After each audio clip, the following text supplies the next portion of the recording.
Hi, everybody, and welcome back to our weekly podcast, Hard Truth. My name is David Vance. And I'm Ilana Mercer. And Alana, it's great to catch up with you again this week. And lovely to see you. I always miss you. Yeah, likewise at this end. We're so far apart in one way because you're pretty much almost the other side of the world. But in many ways, we're very similar. So, hey, listen, Alana, we've got a couple of really interesting complex topics to talk about tonight, and appropriately one of them kind of is focused on something that's happened over here in Europe, and the other thing has happened in a place called California. So those are the two topics we're going to get to, folks. I hope you will enjoy them, whether you are listening to this or whether you're watching this. We're trying to bring you interesting content in a thoughtful and tough-minded manner, I guess. So let's go to the land of Vikings and ABBA, and that, of course, is Sweden. I mean, ABBA now looks like a Viking compared to what's happening. You know, I mean, hardcore pop Eurovision winners, and look at the loser army that we are confronted with. Set the scene, David. Well, yeah, and I do have to set the scene. In words, I've been to Sweden several times. I'm a big ABBA fan. I have to confess, Alana. Yes, me too. Especially Agnetha. Brilliant songwriters. Oh, they were great songwriters, but Agnetha knew how to swing a vocal. So let's put it like that. Did enjoy ABBA enormously. And when I went to Sweden, you know, they've got all their museums to the Vikings and to their warrior history. All of this stuff, Alana, which brings us really into the story, which if we put it up on the screen, folks, and then we will describe it for those listening. And the headline is Flag Worth Defending. The Swedish Army places front page newspaper ad ahead of Stockholm Pride, triggering debate online. So this is essentially the story, folks, and Alana, that the Swedish Army apparently have paid for a pro LGBTQ plus ST. Watch your language, David. Yeah, got it. Make sure you've got all the letters in there. I know it's alphabet soup time, isn't it? But so they placed this ad basically with the soldiers standing under the rainbow flag, and it basically said the text was, Alana, a flag worth defending, which and then in smaller print below that, we defend human rights, equality for all, and a right to live as we choose. And this is the Swedish military. Alana, what's your thoughts? What did you think when you saw this story?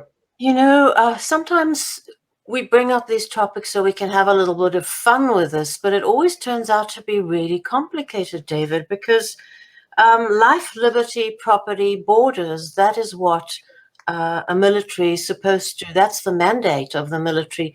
So what really are we seeing here? What is this sexual exhibitionism, life, liberty, my right to sexuality, to screwing? It's all very complicated. And some of the comments online show me that at least the youth, some people have reduced it to the politicization of an institution and the activism of the military, but it's far more than that, isn't it? What do you think about the purview of government? Young people are not taught to think about the role of government and what it is that it should represent and protect. Well, you see, the comments are very, very, oh, you're too old, you're a dinosaur. Yeah, but you're too stupid because you haven't been taught what rights are, young man or young girl, and what hierarchy is, what boundaries are between the private and the public. So this is quite a complicated issue, even though it seems, you told me we're going to do something humorous and light. Well, is it really? What do you think? Yeah. Well, you know, you're. I mean, it's multi-level, isn't it? I mean, superficially, there's a bit of, in a way, it is slightly here. It is humorous at one level, and it's intensely serious, and it's tragic, and it's horrific at another level. One of the things about Sweden, of course, is as a country, I mean, it's very left-wing. It's been very left-wing for a very long time as well, in Yes, and terms of... sexually libertine, you know, Yes, as a yes. girl growing up in Israel, I hate to say this, I always bring in, I think I'm of the age, both of us are of the age that we can bring in personal anecdotes from our past and the many countries we've lived in. And certainly as a girl growing up in Israel, we'd always have the volunteers come from Europe. And not that Israel was a very conservative country, but certainly the young men in my high school always waited for the Swedish volunteers, and not only because they were beautiful. Certainly we had beautiful girls in our high school, but we were slightly more chaste. So very libertine. So is this a piece of that culture? I don't know.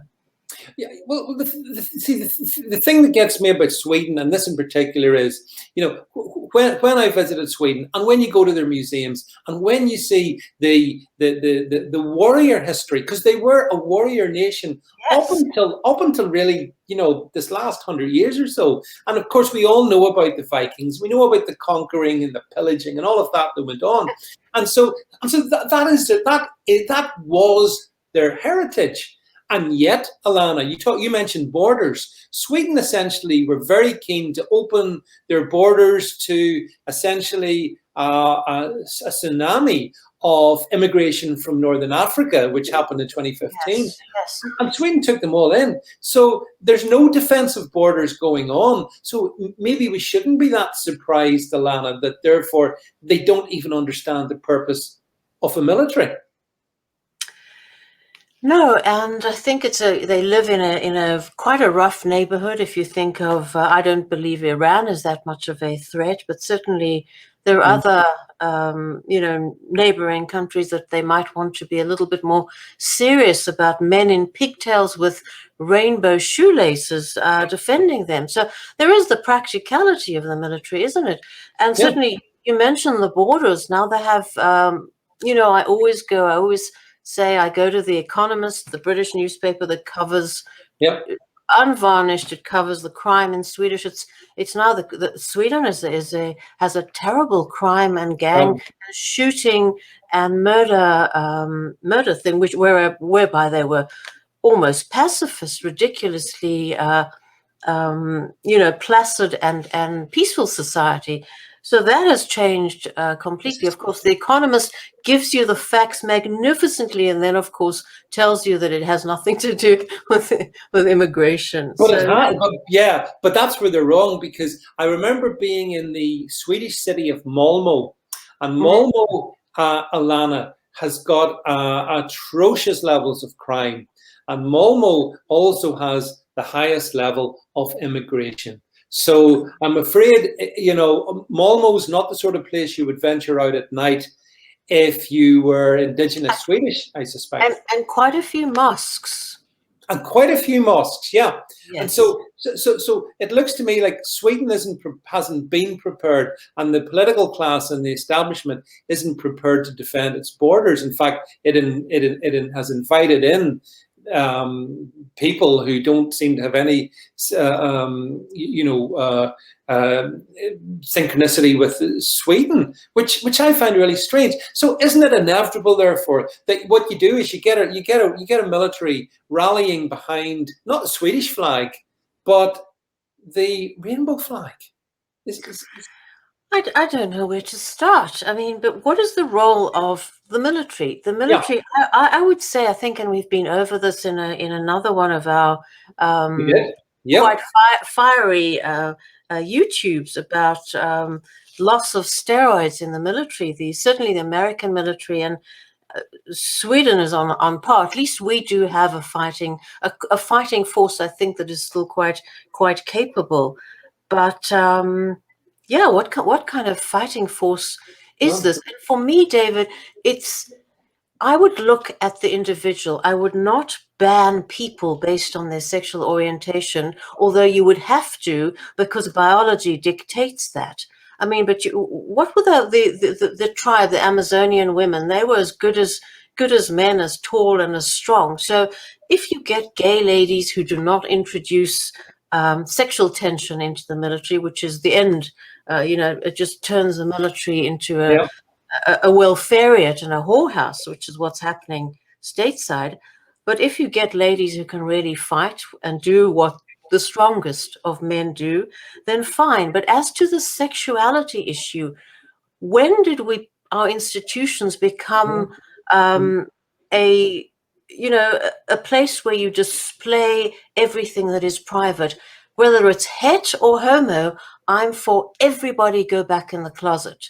Stop the screwing, stop the fornicating, stop coming out with who you are. And that goes for heterosexuals who are carrying on like extremely promiscuously in the military. The military is, we have now uniforms for ladies that are pregnant, right?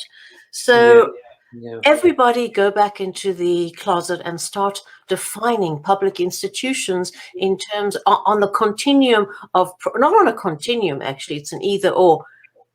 Okay, if there is a Christmas party, which we used to have in old-fashioned corporations before they became big tech, atomized and alienating, we used to have Christmas parties. Okay, bring your partner, whether it's a man or a woman or something in between, fine. That's when you come with your partner and everyone says hello and is polite.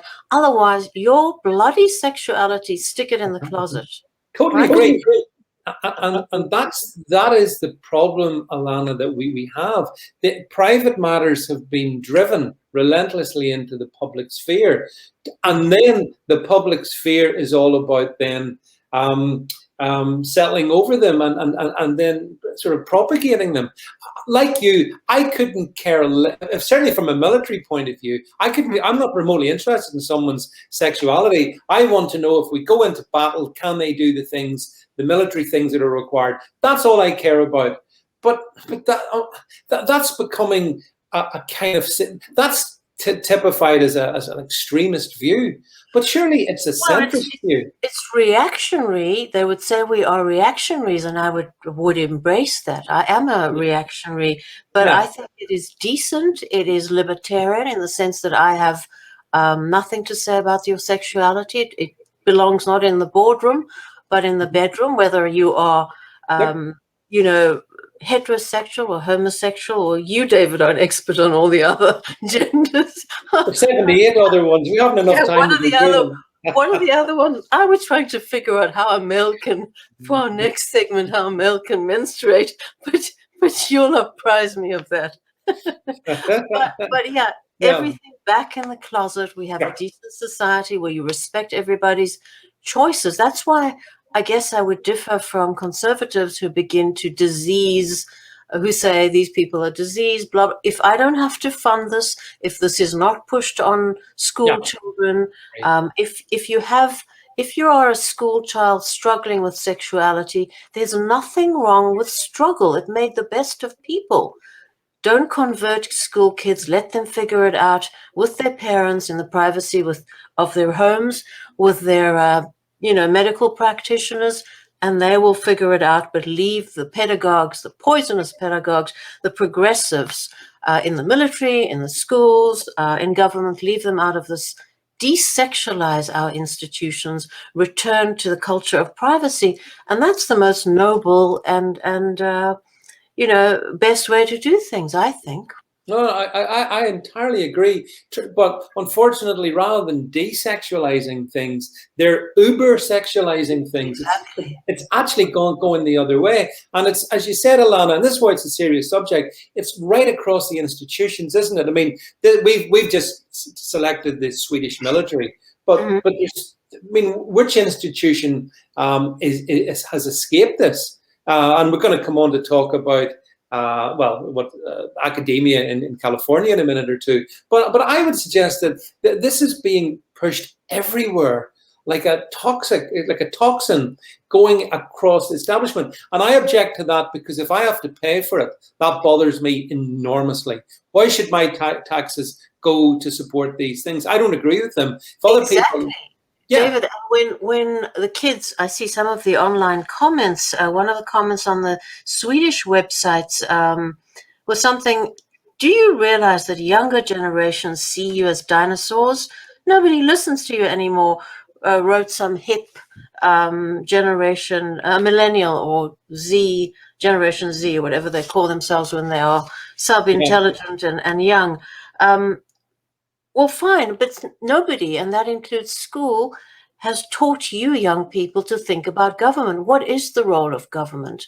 Is the role of government to unleash sexuality, to enable those, or is that the role of private institutions? Your church, have a debate with the church whether you can wed, same-sex, etc. Leave it to the private institutions, and let's go back. Let's be reactionary when it comes to public institutions. Well, actually, Alana, yeah, again, completely concur. In the article, I wonder if we can just really bring back up the article for 1 second, because there was one thing that really caught my eye in this, and if we can bring it up, and we can just scroll down it, folks, hopefully I can, yes, bit in the middle. Yes. This got me. Did you see this? And for our listeners, the Church of Sweden diocese proclaims itself trans in an open letter denouncing narrow gender norms. And this is, I presume this is the main, one of the main churches in Sweden. So, I mean, Alana, the collapse of the establishment is staggering to behold. I mean, this is a separate story, so we're not going to go into that in particular. Mm-hmm. But it is symptomatic of the problem, is it not? Well, actually, it's of a piece, I think, and it's on the same continuum as the story we're discussing. Yeah. Why is the church? I guess the church is losing so many. It's becoming more of a, populating pop doctrine rather than serious Christian doctrine. Yeah. So it's more pop. Just as we have pop psychology, you can see all the toxic YouTubes online where people follow pop psychology, and it does devastating things, and the same thing with pop Christianity. This is not Christianity. I never like to look at motives. Why are they doing this? Why are they breaking down doctrinaire Christianity? I understand there are issues where you have to move a little bit. Contraception is a big issue.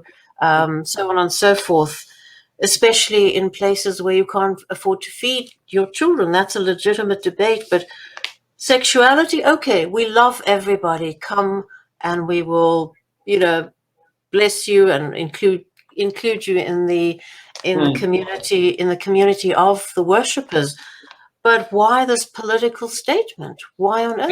Yeah. Any ideas? Explain this to me. Why? The same thing in synagogues. The only denominations that are not doing this, but will be pushed to do this by foreign intervention, are the Muslim. Good for them, right? I agree. I completely agree. But here you find our people, our neoconservatives and our meddlesome sorts, even our conservative feminists, always shouting at the Muslims, "Oh, you're not pro-female, you're not this, you're not that." Yes, there are serious problems like genital mutilation and child marriage. Those are serious issues of rights. Those are negative rights, the rights not to be harmed, not to be sold into slavery, so on and so forth. But this kind of thing, gender issue, I wonder when our ladies on Fox News will start saying, "Oh, well, you have to, the Muslims are not open to transgender and binary people." But it does make me think. Still very muscular culture, isn't it? Even in faith, Islam. Oh, Islam is, yeah. And that, whilst there are lots of issues, shall we say, and you've touched on some of them, Alana, but I can at least respect that. I can respect that, and that's why people like you and I probably do differ from lots of mainstream conservatives and how we approach these things, and a good thing too. And I hope our listeners and viewers share our approach in this. I can respect Islam for sticking to the tenets of Islam. I have no idea what the Church of Sweden is about, Alana. I really don't. What is it? Is it Catholic, Protestant? What is the Church of Sweden? It may as well be the Church of Abba, because seriously, I don't know. I saw that in the article and my eyes fixed on it, and I thought, Same. Sweden is lost, folks. Sweden is lost if this is the way they go, and this is maybe decades of the political establishment. They're collapsing upon itself, fed by a fetid media and all the rest of the usual culprits, Alana. But and you said fetid media, also a very feminized government, isn't it? Yes. Yes. Highly. I mean, don't they have a female president, prime minister, or president, and the cabinet? It's all females. It's all, as we see in America, the tyranny. If you look on them, we've mentioned this before. We've discussed this, whether it's on media or schools or everywhere, pushing COVID tyranny, and I take COVID seriously. I do. But the tyranny, the difference between choice, the difference between corralling you into coercive vaccination, not opening schools, doing this, it's driven by women. We are authoritarian. We want our way. Well, you see, right? Alana, this could be a conversation for another time, but sometimes I wonder if giving women vote was did it really work out that well? But we'll hold that one. We'll hold that one. I have to know. In 2015, I said that if I could be guaranteed that females would be denied the vote, I would give up my own vote. Well, again, we absolutely right. We think alike. Right. And I think it's John Lott. He did some research, which obviously out of an Ivy League, but it wasn't published, to show that as females gained the franchise, so states began socializing, increasingly socializing, and also authoritarianism. Think about prohibition, right? But if you take the Nordic states, Finland, Sweden, Denmark, all that region, there's a very, very strong feminization at the top of their political strata. And that is proving extraordinarily destructive and toxic and nihilistic, actually, and you're right about Sweden. I think they do have pretty much an all female senior level of government. Yeah. And do you remember, did you see the picture of them when they went to Iran? They visited Iran. No, I didn't. We got a picture. And they all put on their veils. They all stood there, and it was better that we don't see them. Better that we don't see them. No. I prefer my Swedes like Agnetha, and I don't want to think about. I don't want to think about the ones that went to Iran. But anyway, it's interesting, Alana, though, that females in power doesn't really lead to very good results, and we've seen that in the States as well. If we ever get a President Harris, it will be most interesting to see how that one works out. Well, I think we probably, having watched Joe Biden, I think we do probably have a President Harris. Yes, I think you're right. Yeah. But the same thing, females, I mean, also females with a chromosome Y, because so many men can see that in order to stay popular, they have to adopt.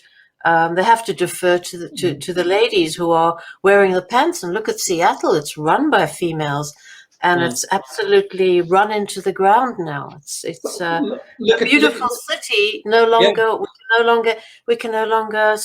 I used to love going on the weekend to Seattle, to the fish market and to the antique stores, and we don't go there any longer. Sad. I mean, look at Chicago with the Beetlejuice look-alike mayor that they got there. Is it? I mean, again, is that Lori Lightfoot or Lighthead? Yeah. Her, yeah. So when we look at the Nordic countries, which are heavily feminized in terms of politics, the results are real. The outcomes are bad.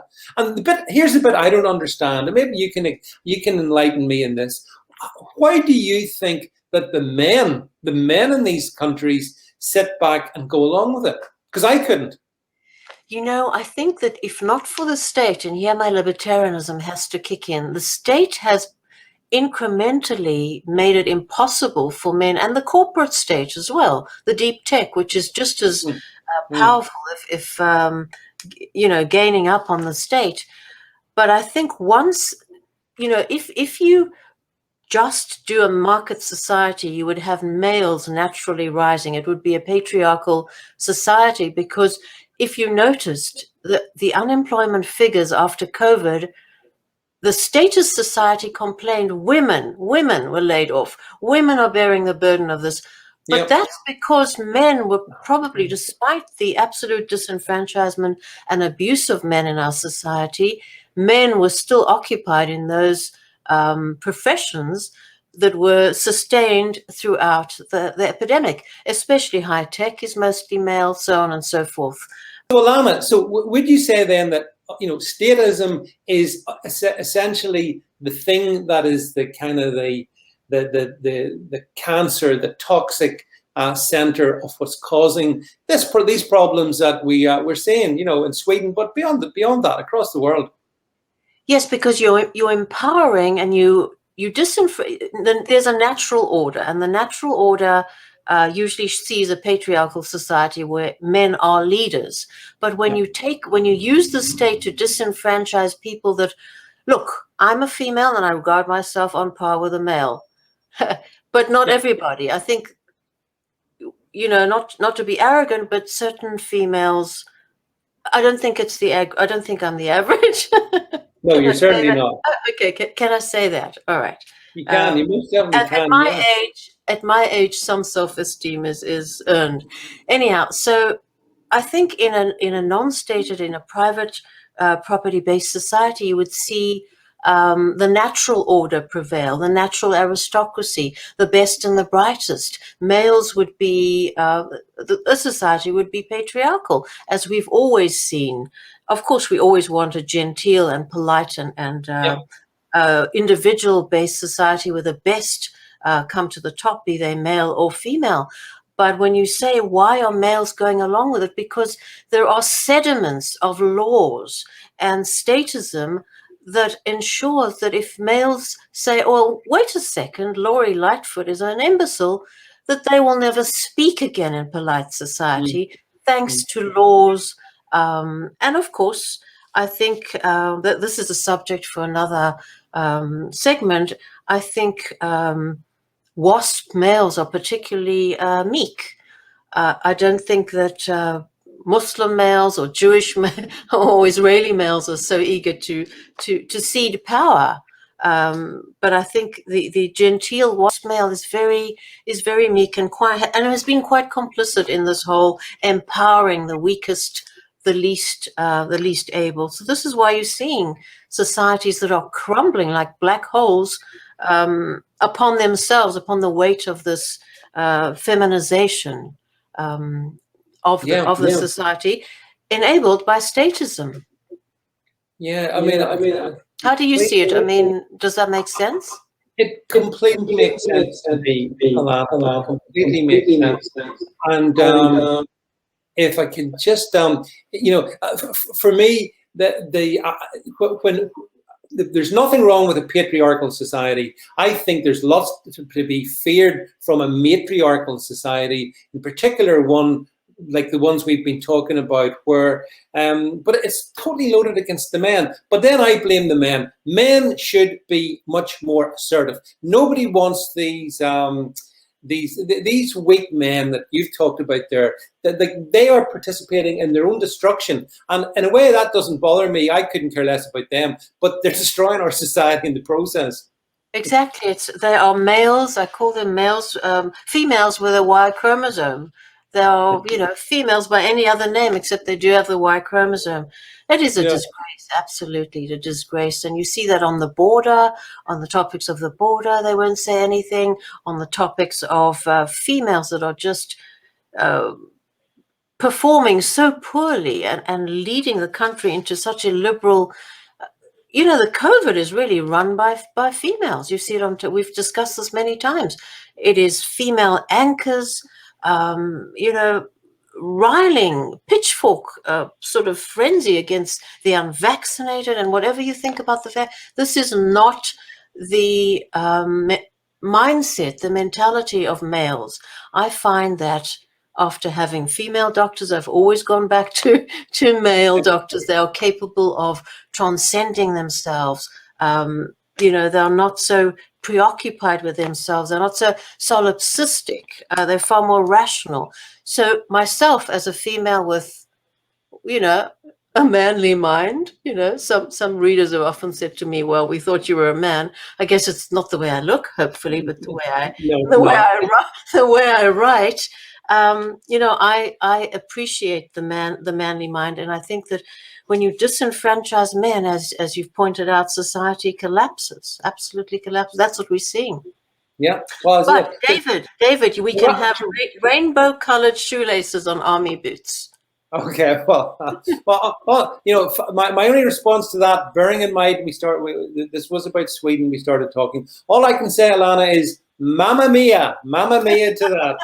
And all the ABBA fans will know what I'm driving out there. Listen, Alana, we've come to the end of our time. It always passes too quickly. But listen, thank you very much, Alana, for talking us through these complex issues, actually, because they are quite deep. And I hope those of you who watch this and those of you who listen it, I hope you found this an enjoyable chat. Make sure you hit the subscribe button to our various platforms so you can get updates on the material that we're putting out.